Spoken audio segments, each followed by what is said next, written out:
No âmbito das espiritualidades, existe uma diferença fundamental entre acreditar que o sagrado existe e sentir-se pessoalmente alcançado e tocado por ele. Nós podemos dar o nome de encontro, definimos como encontro religioso esse acontecimento no qual uma pessoa percebe um contato com uma realidade que é maior do que o próprio eu, que é maior do que a sua própria identidade. É uma presença que é experimentada não apenas como uma ideia ou conceito, mas como um acontecimento tangível. Esse encontro religioso possui quatro características essenciais. A primeira delas é a imediaticidade, ou seja, algo é percebido como estando presente, imediato. A segunda é a alteridade. O indivíduo sente que entrou em contato com uma realidade que não se reduz à sua própria vontade consciente ou ao seu desejo. O terceiro, que origina-se dele, é uma certeza subjetiva, ou seja, do sujeito. Quem vive a experiência pode até ter uma certa dificuldade de expressar e demonstrar essa experiência, mas não tem a menor dificuldade de reconhecer a sua força. O quarto ponto é a transformação. Depois de um encontro religioso, a pessoa já não se compreende mais como era, ela deixa de ser como ela se via e passa a se ver como transformada. É uma experiência religiosa nesse sentido, que não procura somente explicar o mundo ou explicar as forças da natureza, mas sim estabelecer uma relação íntima, viva, próxima e pessoal com o sagrado. Para deixar bem claro esse conceito e a universalidade desse conceito do encontro religioso, eu vou usar com vocês aqui hoje dois exemplos relativamente recentes. Nós vamos falar do século XX e praticamente simultâneos historicamente, mas que são de naturezas bem diferentes. Só que antes disso, eu quero que a gente entenda o contexto histórico no qual ele se desenvolve. E eu vou falar agora da primeira metade do século XX, que eu costumo chamar de o mundo desencantado. Entre as décadas de 40 e 60, o mundo atravessou uma transformação profunda. Nós vínhamos de duas guerras consecutivas, as ordens sociais haviam desaparecido, as potências já não eram mais as mesmas, os valores e princípios haviam sido brutalmente transformados. Nós havíamos assistido à institucionalização do mal, à estatização da crueldade, e as sociedades ocidentais tinham passado por esses traumas todos e, de cara, caíram numa nova relação com a realidade que era absolutamente traumática também, que era a ameaça constante e perene da Guerra Fria. A urbanização deslocava enormes contingentes populacionais que fugiam das condições do pós-guerra, que fugiam da fome, que fugiam da violência, que fugiam do campo e da falta de oportunidade e perdiam contato com as suas comunidades tradicionais. E a cultura de massa que se desenvolve nesse período, aproveitando-se da grande mídia, aproveitando-se das novas formas de comunicação, vai propagar uma visão absolutamente materialista, absolutamente pessimista e nihilista, oriunda do materialismo marxista, com o seu pessimismo tradicional, especialmente afetando a religião, que agora ela era vista como o ópio do povo, era uma interpretação fria, distante, remota do que fosse o sagrado. Esse pessimismo toma conta de tudo e especialmente da religião. É interessante a gente lembrar que décadas antes, Max Weber já tinha descrito o que viria pela frente, essa transformação, com a seguinte frase: o destino de nosso tempo é caracterizado pela racionalização e pela intelectualização, e, sobretudo, pelo desencantamento do mundo. Desencantamento do mundo, é disso que estamos falando. Esse desencantamento não significa simplesmente o desaparecimento da religião, mas sim que o mundo deixa de ser espontaneamente percebido e sentido como carregado de uma presença espiritual. A natureza agora é só matéria, o que era mãe mater agora é matéria-prima. O tempo agora é só produção, a comunidade se tornou meramente uma organização e a religião passa a correr o risco de se tornar apenas uma nova doutrina, uma nova moral, uma nova ideologia, porque era no mundo das ideologias, sobretudo da ideologia marxista, que estávamos vivendo nesse período. E é nesse contexto que surge, de novo, uma velha e antiga pergunta que sempre esteve presente nos grandes momentos da humanidade. Como experimentar o sagrado de uma forma realmente viva? Como experimentar o sagrado como uma realidade? Nesse cenário que surgem dois movimentos que serão objeto da nossa análise agora. Nenhum desses dois movimentos surgiu repentinamente. Eles são todos preparados pela história, pelos processos históricos que vieram antes deles. À primeira vista, esses dois movimentos religiosos podem ocupar extremos irreconciliáveis, eles são quase antagônicos. Nós estamos falando aqui do cristianismo experiencial, típico das correntes neopentecostais, e do neopaganismo, das correntes que buscavam resgatar uma suposta ligação lírica entre o ser humano e a natureza pré-cristã. No cristianismo, o sagrado tem sua origem em um Deus pessoal e transcendente, e não corporativo e não institucionalizado. Esse Deus se aproxima do ser humano pela graça. Já no neopaganismo, sobretudo nas correntes conhecidas como Wicca e neodruidismo, o sagrado ele é percebido como imanente, como uma presença na natureza, nos ciclos do tempo, nos ciclos da vida, no próprio universo como um todo. São compreensões metafísicas completamente diferentes, mas que, quando observadas dentro desse recorte histórico que a gente criou agora há pouco, mostram que são capazes de oferecer uma função religiosa com uma estrutura paralela incrivelmente semelhante. Ambos eles respondem a um sentimento comum naquele período de que as formas estabelecidas de religião na modernidade já não mais proporcionavam uma experiência suficientemente viva, pessoal, satisfatória do sagrado. Ambos esses caminhos procuravam transformar a crença em experiência, a memória em presença, o símbolo, a linguagem simbólica em participação. Como o cristianismo é a manifestação ocidental da religiosidade por excelência, qualquer tentativa de absorver outras religiões vai sempre usar a linguagem do cristianismo, querendo ou não, consciente ou inconscientemente. Então a gente tem que entender a origem histórica do cristianismo para entender como ele lida consigo mesmo e como nós lidamos com outras tradições espirituais a partir dessa matriz, a partir desse viés cristão. Ele nasce como um movimento profundamente experiencial, essa palavra aqui é muito importante, ela é pautada na experiência. As primeiras comunidades cristãs tinham a presença do Espírito Santo como algo constante. Nisso aí o Pentecostes, né, a presença do Espírito Santo. Não era meramente uma formulação teológica, mas sim uma presença que era percebida e sentida através dos dons de profecia, de cura, do falar de línguas, das preces e especialmente das transformações pessoais. É o próprio apóstolo Paulo quem escreve: a cada um é dada a manifestação do Espírito para o bem comum. A palavra decisiva aqui é manifestação. O espírito, ele não é apenas pensado, imaginado. O sagrado se manifesta, interage, inspira. Com a expansão do cristianismo, à medida que vai sendo necessário organizar as comunidades que se ampliam, essa experiência passou a ser progressivamente organizada por um clero, por credos, por sacramentos, por hierarquias e, especialmente depois disso, por instituições. O encontro enquanto presença divina na prática, ele não desaparece, mas ele passa a ser mediado, ele passa a estar sujeito a um momento determinado, num local determinado, na presença de alguém determinado.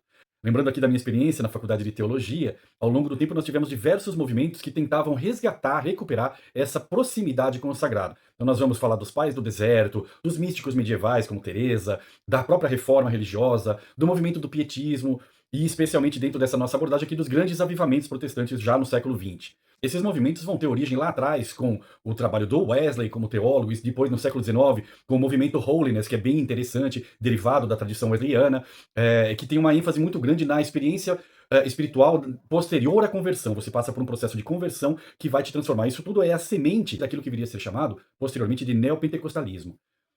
Esse é um ambiente que prepara o pentecostalismo do início do século XX.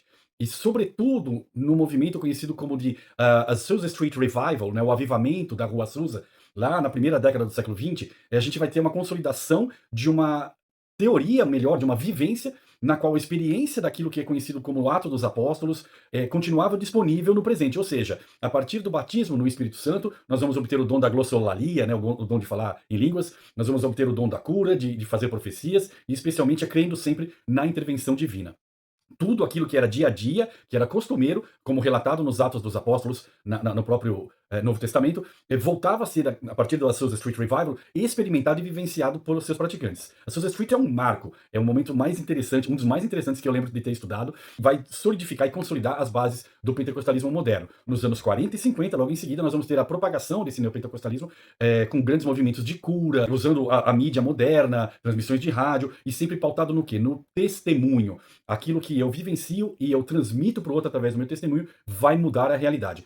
Isso tudo vai fazer com que o sobrenatural se torne visível, narrável, compartilhável, tangível, sensível. É muito semelhante, em vários aspectos, aos movimentos neopagãos que começam ali com Aleister Crowley, com Madame Blavatsky, e que depois engrenam ali com Gerald Gardner, sobretudo no que diz respeito ao Wicca, em que você tem um evento mágico vivenciado por um desses mestres, por um desses formadores, e que vai gerar um sistema de crenças, um sistema de práticas e um sistema de religião, mesmo um sistema religioso robusto a partir de então. As tradições neopagãs também passaram por um longo período de, vamos dizer, gestação, de preparação ao longo da história. A principal fonte filosófica do neopaganismo do século XX é o romantismo dos séculos XVIII e XIX, que surge como uma reação justamente ao materialismo, ao racionalismo do iluminismo, à mecanização da vida. O romantismo como movimento cultural, ele resgata a emoção, a imaginação, o mito, o símbolo por trás do mito, a interpretação, a recepção do sagrado através dessa linguagem simbólica e poética, e especialmente a percepção da natureza como uma entidade viva, como uma realidade sagrada à nossa volta. A intuição fundamental do romantismo era simples. Quando a realidade que nós vivemos é reduzida a algo que pode ser calculado, a algo que pode ser formulado, nós perdemos uma dimensão essencial da nossa própria existência. Nós perdemos justamente o sagrado. E é curioso que nesse mesmo período nós vamos ter o avanço dos folcloristas, dos antiquários, que são os precursores dos arqueólogos, dos poetas trabalhando com os mitos e lendas antigas, dos pesquisadores fazendo traduções dos textos celtas da Irlanda, dos irmãos Grimm, por exemplo, as coletâneas de folclore, dos costumes rurais. Então, há uma convergência de fatores que vão, ao juntar-se ao ocultismo, à teosofia da Blavatsky, ao hermetismo, à magia cerimonial, tudo isso converge e cria um ambiente propício para o surgimento de tradições ditas neopagãs, ou seja, uma nova forma de religiosidade do campo. Lembrando que pagão, literalmente, é aquele que mora no pagos, no campo, na natureza. Então são religiões da natureza em roupagem moderna. Então é um movimento bastante fértil ali nesse período, que faz com que a gente possa estabelecer paralelos. Enquanto o cristianismo experiencial do neopentecostalismo procurava recuperar a presença do Espírito, a presença do Sagrado, que é narrada no livro dos Atos como sendo algo experimentado individualmente e que traz dons como cura, profecia, em pequenos grupos, também a Wicca e o neodruidismo procuravam recuperar essa relação participativa do indivíduo com o sagrado em pequenas comunidades e através de rituais de cura, de propiciação, com base num passado simbólico, supostamente existente antes da chegada do cristianismo.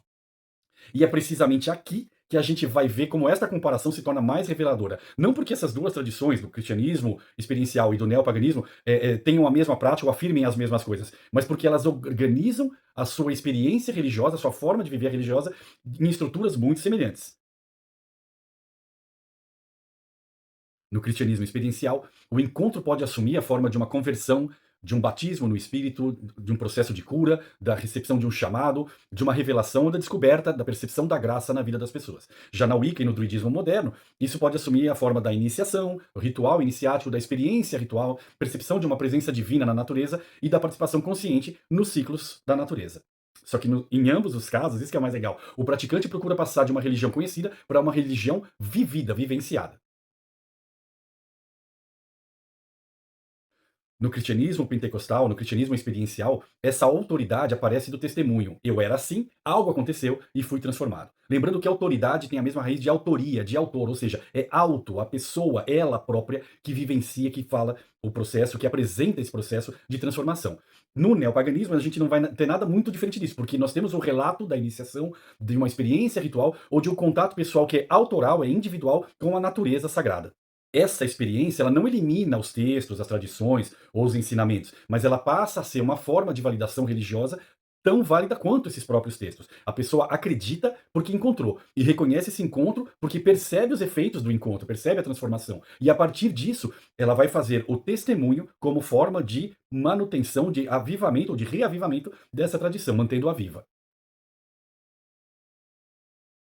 Em ambos esses movimentos, o corpo é o veículo do sagrado. O sagrado ele não é experimentado apenas pelo intelecto, nem apenas pela mente. Num culto pentecostal, nós temos a impostação de mãos, os cantos coletivos, os movimentos corporais, a glossolalia, que é o falar línguas, as orações em voz alta, as unções, trabalhos de cura, impostação de mãos. Então nós temos vários elementos que usam o corpo como forma de canal para a manifestação do sagrado. E nos ritos da Wicca, nos ritos do neodruidismo, nós temos a mesma coisa. São gestos, são danças, são cânticos, invocações, bênçãos e sortilégios, o uso dos elementos físicos, terra, água, fogo e ar. Tudo isso são formas de mostrar que o corpo se torna um mediador da experiência do sagrado. Os sentidos, então, são os portões, são os portais pelos quais a alma do indivíduo acessa e entra em contato e permite a chegada e a entrada do sagrado. O sagrado ele é entoado, ele é respirado, ele é dançado, ele é tocado, ele é percorrido, ele é sentido, ele é vivido. Tanto uma igreja pentecostal quanto o local onde se celebra um rito neopagão tem a mesma natureza. Eles são um espaço que é comum, mas que é transformado no local onde acontece o encontro com o sagrado. No culto cristão, isso acontece pela oração, pelo louvor, pelas preces e especialmente pela invocação do Espírito Santo. Na Wicca, pela abertura do círculo, pelas invocações das forças e dos elementos. No druidismo, a consagração do chamado bosque sagrado, da clareira, do espaço ritual. O espaço, então, ele deixa de ser um local apenas e se torna ele próprio uma presença. Ali está o sagrado habita aquele local. Nas duas tradições, a experiência do sagrado geralmente segue uma sequência bastante reconhecível. Nós temos um impulso, que é uma crise, uma insatisfação, que vai gerar uma busca, que por sua vez gera uma preparação, que vai nos permitir um encontro, que vai propiciar a transformação e que vai, portanto, a partir disso, gerar uma integração do indivíduo com a comunidade, do indivíduo com a paisagem, do indivíduo com o sagrado. No cristianismo experiencial, essa transformação normalmente ela é formalizada pela conversão, pelo batismo, como falei agora há pouco, pelo testemunho. E no neopaganismo, o processo iniciático, a cerimônia de iniciação, a adoção de uma prática ritual, a integração de um coven, de um grove, de um bosque, de uma ordem druídica, Mas o mais importante é que o encontro com o sagrado não termina em si mesmo. O processo de iniciação inaugura uma nova identidade. Como eu já mencionei, o cristianismo experiencial, ele busca pelas práticas descritas no Pentecostes, descritas na presença do Espírito Santo, nos Atos dos Apóstolos. Já o Wicca e o druidismo moderno olham para um mundo europeu pré-cristão percebido como mais integrado à natureza, em que o sagrado estava presente nos mitos, nos ciclos da vida. Nos dois casos, a gente vê que o passado não é simplesmente uma recuperação. Ele não precisa ser resgatado como ele foi, mas sim ele serve de inspiração para o que é a partir de agora. A igreja primitiva ela era muito mais diversificada no início do cristianismo do que a imagem que é construída pelos movimentos restauracionistas. E também as religiões pagãs da antiguidade pré-cristã também eram extremamente variadas, fragmentares, não há uma homogeneidade, a despeito do que sugerem algumas narrativas neopagãs. Então a gente vê que em ambas as tradições, o passado ele funciona como uma baliza, como um horizonte simbólico, como uma prateleira da qual eu tiro elementos para construir uma realidade presente. Não é um retorno literal ao passado, mas sim uma recriação religiosa a partir de um modelo suposto do que fosse no passado. O passado, vamos dizer, ele oferece uma linguagem simbólica que permite que a gente recupere a sua capacidade, que é considerada perdida, de nos pôr em contato com o sagrado. Mas, acima de tudo, o que mais aproxima as bases filosóficas tanto do cristianismo experiencial quanto do neopaganismo é a abertura redentora do contato com o sagrado. Quando o Gerald Gardner fala lá atrás, se mal nenhum causar, faça o que desejar, ele propõe uma síntese interessante que costuma ser ignorada pelos praticantes modernos desses caminhos neopagãos, porque ele fala da liberdade que é trazida pela prática da vivência neopagã, ou seja, faz o que desejar, você tem essa liberdade de atender o seu desejo, só que embutida nela está intrínseca e inegavelmente a limitação da consciência e da responsabilidade. Você faz o que quiser desde que não cause mal algum. Esse apelo de Gardner à consciência do indivíduo, do autor daquela vivência, costuma ser muito negligenciado, mas é fundamental que a gente diga: somos seres falíveis. Precisamos de consciência para nortear os nossos atos. E esse mesmo ponto-chave também é encontrado na filosofia por trás do cristianismo experiencial e que é sintetizado genialmente pelo americano Brennan Manning nesta frase: Deus te ama como você é e não como você deveria ser, porque ninguém é como deveria ser. Percebam que aqui o encontro com o sagrado ele não começa pela demonstração de poder ou erudição, mas ao contrário, pelo desmoronamento voluntário das defesas interiores. Isso nos leva diretamente a um outro nome importantíssimo, que é o sul-africano Robert Thom, que na metade do século XX ficou famoso através do seu testemunho, no qual ele descreve a sua passagem de um alcoolismo destruidor para uma vivência marcada pela experiência do sagrado constante no seu dia a dia, e isso está presente na sua obra, altamente inspiradora. A sua narrativa mostra o encontro dele com o sagrado o tempo todo como uma intervenção. Algo vem de fora, para além do controle, eu diria até para além do próprio desejo voluntário dele, interrompe a trajetória de destruição dele e reorganiza completamente a sua existência. É um movimento que parte do sagrado para o humano, ou seja, numa linguagem simbólica, o sagrado desce, ou assim na terra como no céu, ou as above, so below, o que é acima, assim é embaixo. Tanto no caso do Brennan Manning quanto do Tom, a gente tem a percepção de que o encontro com o sagrado só acontece quando nós nos expomos, quando deixamos de esconder as nossas fragilidades, ou seja, quando nos despimos das limitações impostas pelos valores socioculturais. Daí a importância de se dizer do encontro propriamente dito, né, do indivíduo mais profundo com o sagrado. E ambos organizam essa mensagem em torno de uma mesma ideia central, de uma mesma convicção. O encontro com o sagrado só se torna existencialmente real quando a pessoa se percebe pessoalmente alcançada, quando ela se percebe tocada. Ou seja, nós estamos falando aqui de duas formas de reencantamento, aquilo que eu venho propondo há anos no meu trabalho. E surge então uma pergunta que é a síntese, que une e que conclui esse ensaio, esse bate-papo que eu propus para vocês aqui. O que une manifestações religiosas tão diferentes quanto o cristianismo experiencial neopentecostal e a Wicca e o druidismo e o neopaganismo moderno? Não são uma doutrina comum, não são uma concepção comum de Deus, não são uma história compartilhada, nem mesmo uma percepção da história compartilhada. O que aproxima uma da outra é a função religiosa que elas desempenham e que elas passam a exercer diante de um mal comum, o desencantamento da modernidade. Tanto uma quanto outra procuram restaurar a presença do sagrado, a participação do indivíduo nesse sagrado, o resgate do simbolismo como linguagem desse sagrado, o amparo à comunidade que é formada em torno desse sagrado, que possibilita a transformação do indivíduo dentro dessa comunidade em meio a este sagrado. E, portanto, tudo isso precisa de um contato direto com a fonte desse sagrado. O cristianismo experiencial responde à perda de sentido do mundo moderno, materialista, marxista, através da transcendência. Já o neopaganismo responde através da imanência. Num deles, a gente tem o sagrado originário a Deus e descendo ao encontro do ser humano, e no segundo, o sagrado que permeia a realidade e que precisa que nós tiremos os véus para poder novamente percebê-lo e para podermos vivenciá-lo. No cristianismo experiencial, o sagrado desce. No neopaganismo, o sagrado aflora. No cristianismo, a palavra central é a graça. No neopaganismo, é a vivência, a participação. No cristianismo, o encontro com o sagrado é estruturado como uma relação entre o Deus e o ser humano. No neopaganismo, esse encontro é a reintegração entre o ser humano, a natureza e o cosmos. Em nenhum momento eu estou afirmando que isso é uma equivalência teológica. Ao contrário, também não significa que as diferenças possam ser meramente ignoradas ou apagadas. O ponto que eu quero enfatizar aqui é: ambas essas vertentes revelam uma necessidade antropológica, humana e espiritual comum. Nós não nos satisfazemos por muito tempo com uma realidade inteiramente reduzida à produção, ao consumo, à explicação científica racional, a uma sobrevivência meramente material que deságua no niilismo das atuais gerações. Nós continuamos procurando uma experiência de totalidade, de integração. Nós todos procuramos símbolos que não apenas representem, mas que nos convidem a participar. E continuamos procurando comunidades que nos incluam e nas quais seja possível sentirmos essa transformação, na qual essa transformação possa ser compartilhada e reconhecida. Continuamos todos nós procurando aquilo que a gente chama de encontro, aquilo que é o contato, a imersão, a vivência do sagrado.